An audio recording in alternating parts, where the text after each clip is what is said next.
आप सभी भाई बहनों का आध्यात्मिक ज्ञानात्मक चैनल की संध्या बेला ज्ञान कक्षा में एक बार फिर स्वागत है। आज की चर्चा का विषय है ईश्वर का खिंचाव।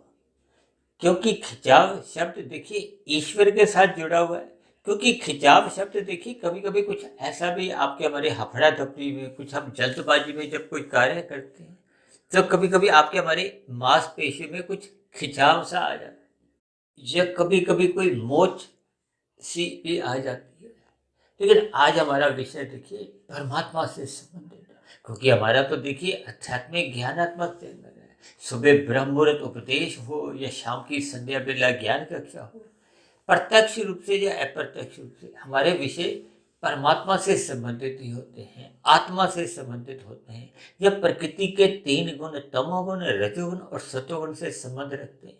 और इन्हीं तीन गुणों से ही आपके हमारे तीन शरीर बने, स्थूल शरीर, सूक्ष्म शरीर और कारण शरीर। देखिए खिंचाव का अभिप्राय एक आकर्षण से लिया है। और भगवान श्री कृष्ण का तो नाम का अर्थ ही देखिए एक आकर्षण से लिया जाता है, एक सौंदर्य से लिया जाता है। अक्सर आप और हम देखिए कभी कभी देखते हैं ना कि लोग ब्यूटी पार्लर में जाते हैं सजने संवरने के लिए। हालांकि शास्त्रों में तो ये जो सजना संवरना है ये अपने प्रियतम को रिझाने के दृष्टिकोण से होता था। लेकिन वर्तमान समय तो देखिए परिस्थितियां कुछ बदल सी गई हैं। एक साधारण मनुष्य अपने आप को देखिए सभी दृष्टिकोण से एक अन्य लोगों के आकर्षण का केंद्र बनाना चाहता है, अन्य लोगों को अपनी ओर खींचना चाहता है।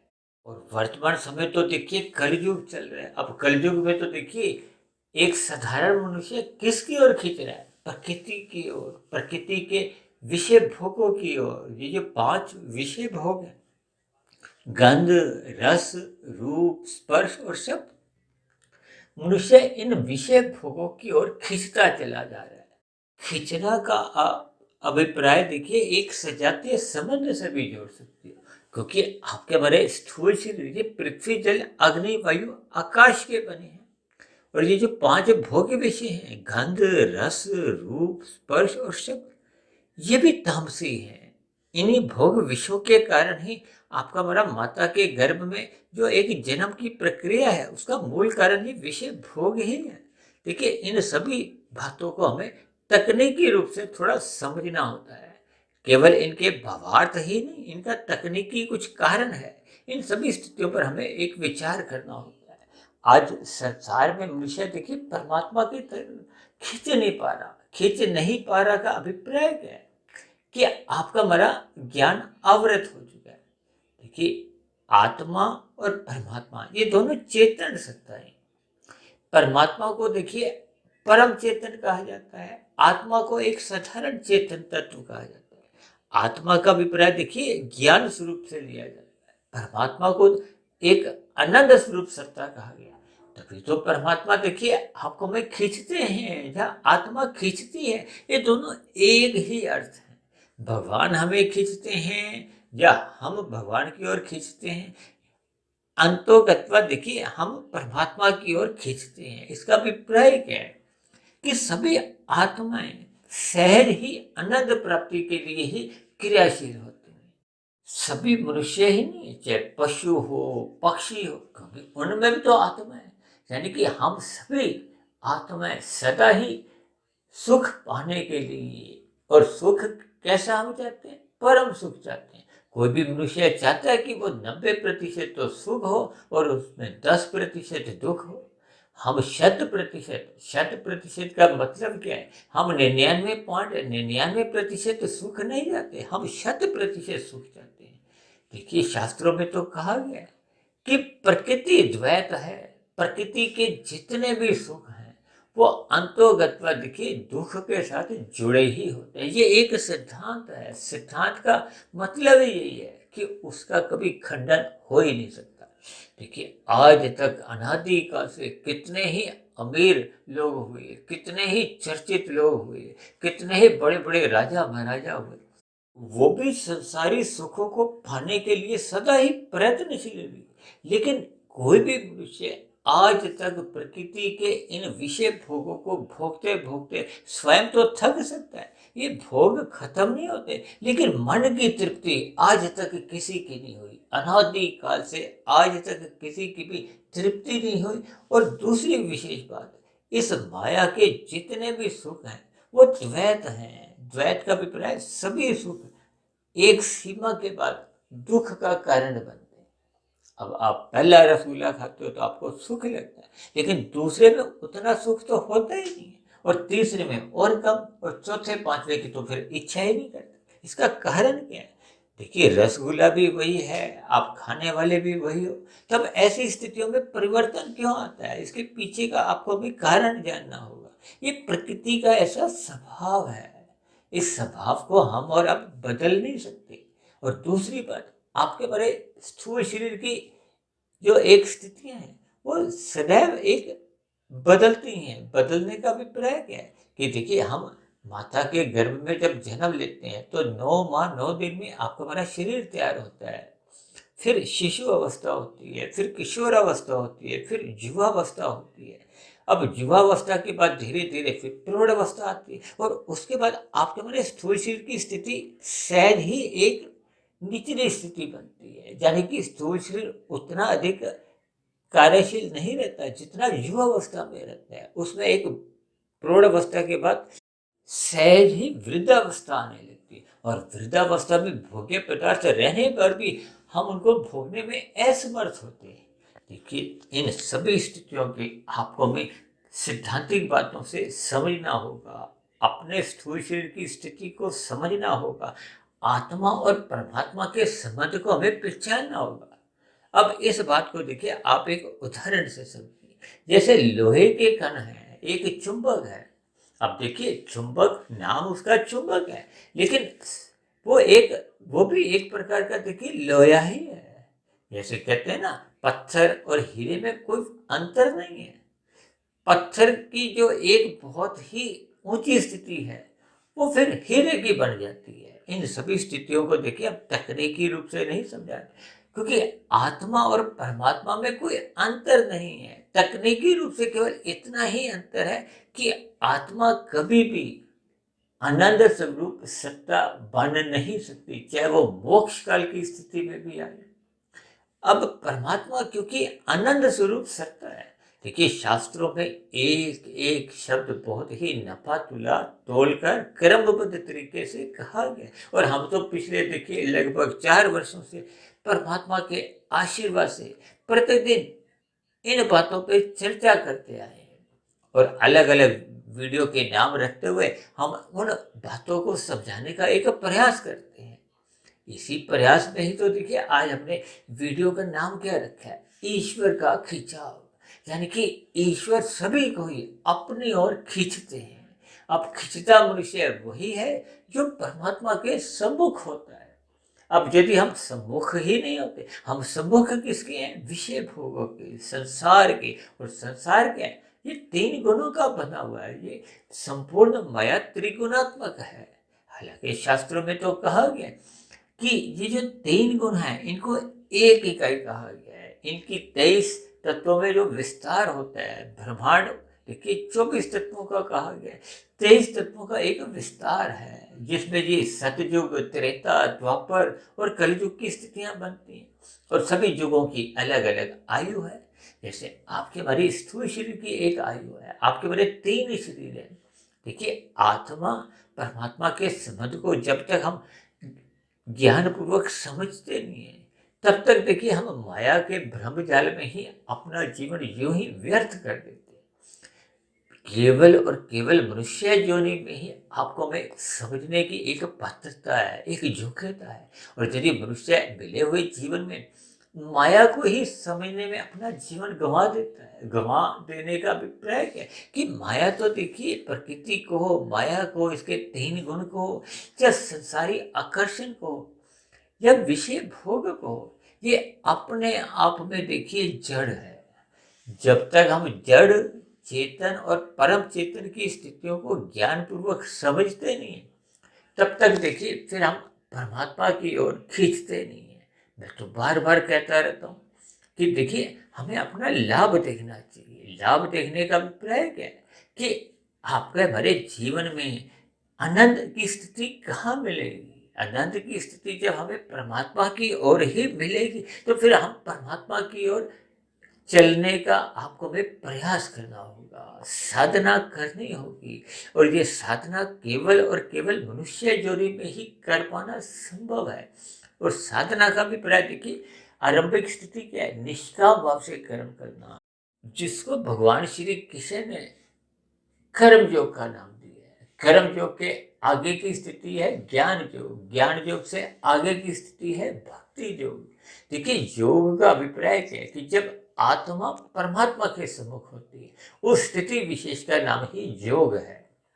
और भोग, क्योंकि जब हम देखिए माया के सम्मुख होते हैं, माया का अभिप्राय क्या है? प्रकृति के तीन गुण, तमोगुण, रजोगुण और सतोगुण।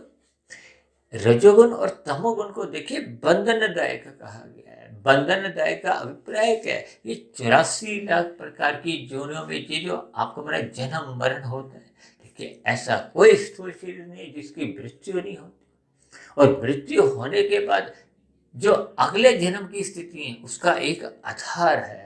आधार का अभिप्राय क्या है? वो एक कारण है। ये आपके मेरे स्थूल शरीर जितने भी हैं, ये एक कार्य है। कार्य कारण का एक संबंध आपको हमें समझना होगा।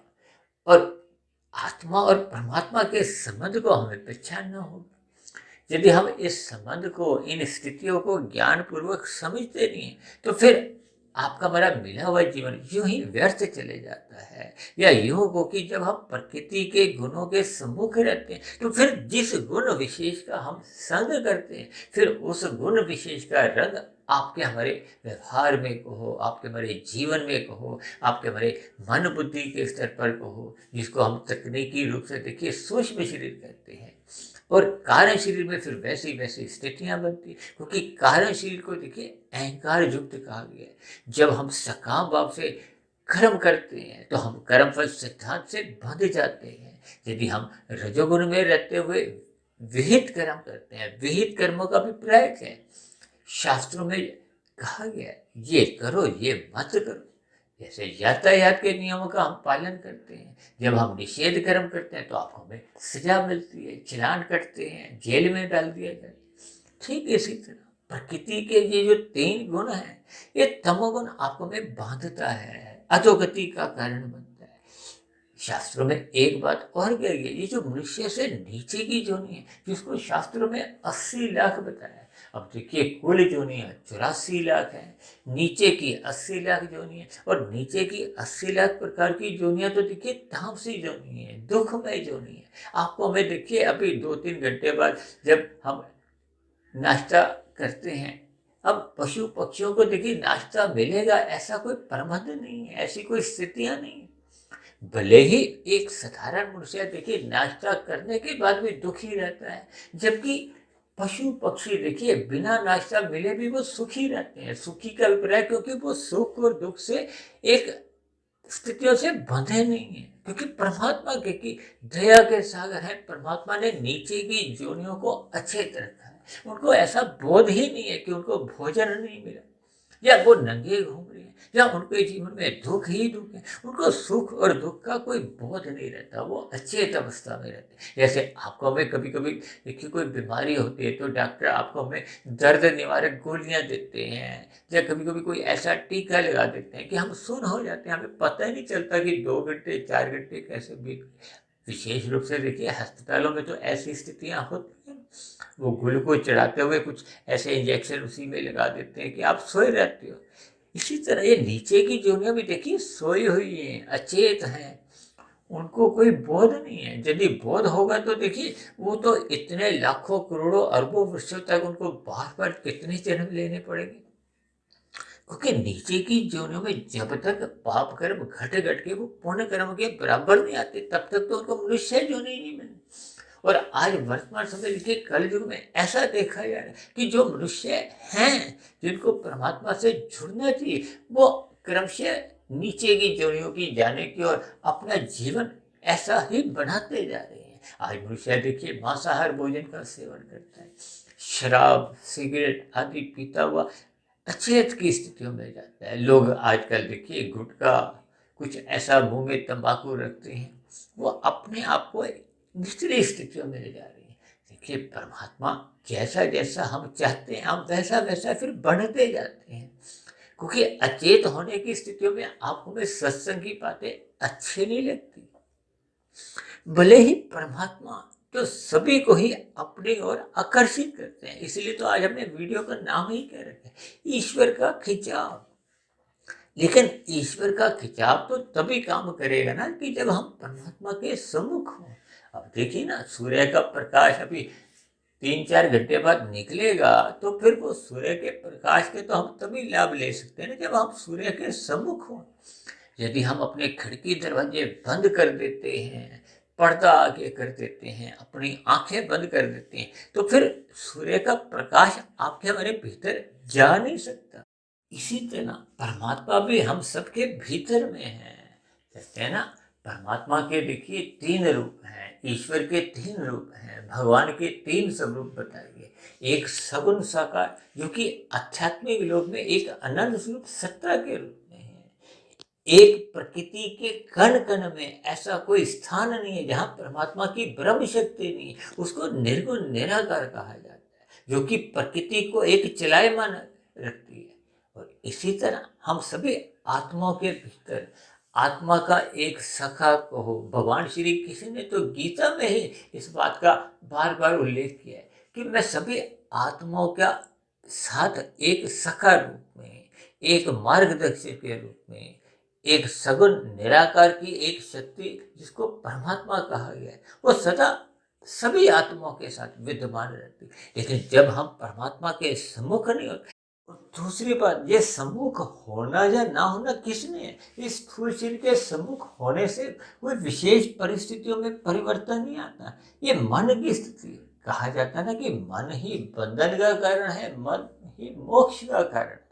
अब मन यदि संसार में लगा हुआ है, विषय भोगों में लगा हुआ है, तो फिर ऐसी स्थिति विशेष में आपका हमारा स्थूल शरीर सहज ही उन सभी स्थितियों में लिप्त रहता है जिनसे हमें संसारी विषय भोग प्राप्त होते हैं। उसी के लिए हम कर्म करते हैं, उसी की प्राप्ति के लिए ही आपके बारे सभी पाप कर्म भी होने लगते हैं। क्योंकि जब मनुष्य उन विषय भोगों का आदी बढ़ जाता है, व्यसनी बन जाता है, उनके बिना वो रह नहीं पाता, तब ऐसी स्थिति विशेष में यदि उसकी उन विषय भोगों को पाने की पात्रता नहीं होती, तो मनुष्य पाप कर्म कर जाता है, अनैतिक कार्य करने लगता है। इन सभी स्थितियों को आपको में ज्ञान पूर्वक समझना होगा। अपने मिले हुए जीवन में निरंतर सत्संग करते हुए ज्ञानमय स्थिति को उपलब्ध होना होगा। सत्संग करते रहने से ही आपको में परमात्मा का ज्ञान विज्ञान समझ में आने लगता है। इसलिए तो हम बार बार कहते हैं ब्रह्म मुहूर्त में उठो, क्योंकि सत्वगुण में ही रहते हुए ही परमात्मा का ज्ञान विज्ञान समझ में आता है। इसीलिए तो सत्वगुण को देखिए एक मुक्तिदायक गुण कहा जाता है। और शास्त्रों में तो कहा गया ना, तमोगुण से 10 गुना अच्छा रजोगुण है, रजोगुण से 10 गुना अच्छा सत्वगुण है। इनके भावार्थ को हमें समझना होगा। तमोगुण को देखिए पदार्थों से जोड़ा जाता है, रजोगुण को क्रिया से और सत्वगुण को ज्ञान से जोड़ा जाता है। ज्ञान का अभिप्राय हमारी आपकी आत्मा भले ही देखिए पहले से ही ज्ञान स्वरूप है, लेकिन जब हम प्रकृति के संपर्क में आते हैं, तो फिर इन पदार्थों का कहो, इन गुणों का प्रभाव आपके हमारे ज्ञान को आवृत कर देता है। यदि हम देखिए सत्वगुण का संग करते हैं, तो आपका हमारा ज्ञान आवृत नहीं होता, क्योंकि सत्वगुण अपने आप में ही ज्ञान स्वरूप है। जबकि रजोगुण एक धुंधली स्थिति है। ये विषय भोगों में जब हम लिप्त होने लगते हैं, तो फिर परमात्मा को हम सहज ही भूलने लगते हैं। और जब हम तमोगुण में गिरने लगते हैं, तमोगुण का अभिप्राय देखिए एक अज्ञानता से लिया जाता है, पदार्थों से लिया जाता है, अंधविश्वासों से भी जोड़ दिया जाता है, अनैतिक कार्यों से भी जोड़ दिया जाता है, निंदनीय कर्म जो कि पाप कर्म होते हैं उनसे भी जोड़ा जाता है। इन सभी स्थितियों को आपको भी ज्ञान पूर्वक समझना होगा।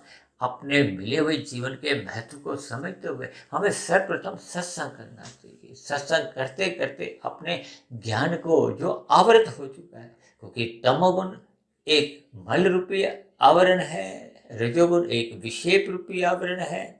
जब तक हम इन दोनों स्थितियों से बाहर नहीं निकलते, यानी कि संसारी विषय भोगों से अपने आप को मुक्त नहीं करते, और ये मुक्त तभी हो पाते हैं जब हम सत्संग करते हैं।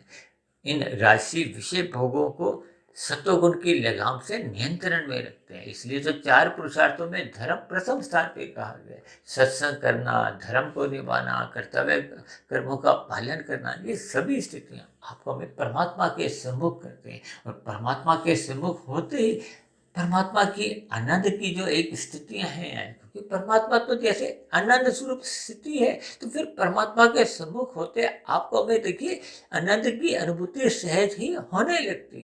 जैसे हम सूर्य के सम्मुख होते हैं तो सूर्य के प्रकाश की किरणें आपको हमें एक ताप देती हैं, प्रकाश देती हैं। ठीक इसी तरह जब तक हमारी आत्मा परमात्मा के सम्मुख नहीं होती, तब तक आपको में आनंद की झलकें प्राप्त नहीं होती। इन सभी स्थितियों का हमें ज्ञान पूर्वक चिंतन करना होगा। देखिए, परमात्मा सभी को ही अपनी ओर आकर्षित करते रहते हैं। ये जो आपके हमारे जीवन में जो किए गए पाप कर्मों का जो हमें दुख रूपी एक प्रतिकूल परिस्थितियों से गुजरना होता है, इसमें भी देखिए परमात्मा की कृपा बनी रहती है। परमात्मा आपको हमारे जीवन में सुधार लाना चाहते हैं। देखिए, अब जेल में कैदी को देखिए किस लिए भेजा जाता है? ताकि वो सुधर जाए और अन्य लोगों को ये संदेश जाए कि अपराध करने पे आपको में सजा भुगतनी पड़ती है। ठीक यही संदेश नीचे की योनियों के जीव आपको में दे रहे हैं कि हमें अपने मिले हुए जीवन में पाप कर्मों से बचना है। पाप कर्मों से बचने के लिए हमें सत्संग करना होगा, ब्रह्म मुहूर्त में उठना होगा। जब हम ऐसी स्थितियों में अपने आप को स्थित कर लेते हैं, तो परमात्मा की आनंद की कृपा कहो, आनंद की वर्षा कहो, उसमें सहज ही हम भीगने लगते हैं। ऐसी सभी शुभ स्थितियां आप सभी भाई बहनों के जीवन में भी बनने लगी। इन्हीं शुभकामनाओं के साथ आज की चर्चा विशेष को अब हम यहीं विश्राम देते हैं। यदि बनी हुई वीडियो आपको अच्छी लगती हो तो मेरी आप सभी भाई बहनों से विनती है कि इन बनी हुई वीडियो को आप अधिक से अधिक भाई बहनों में शेयर करें। और यदि वीडियो संबंधित आपके मन में कोई प्रश्न हो, कोई मेरी कही गई बातों पर कोई आपको आपत्ति हो, तो नीचे दी गई कमेंट्स बॉक्स पर जाकर आप अपना प्रश्न, अपनी शिकायतें लिख सकते हो। तो चर्चा विशेष को अब यहीं विश्राम देते हैं। कल सुबह फिर मिलते हैं ब्रह्म मुहूर्त उपदेश ज्ञान कक्षा में। तब तक आप अपने आध्यात्मिक में सुधीर भाटिया फकीर को इजाजत दें। आप सभी भाई बहनों को बहुत बहुत शुभ रात्रि और सुबह ब्रह्म मुहूर्त में उठने के लिए मेरी ओर से आप सभी भाई बहनों को बहुत बहुत शुभकामनाएं। चर्चा विशेष को ध्यानपूर्वक सुनने के लिए आप सभी भाई बहनों का भी बहुत बहुत धन्यवाद।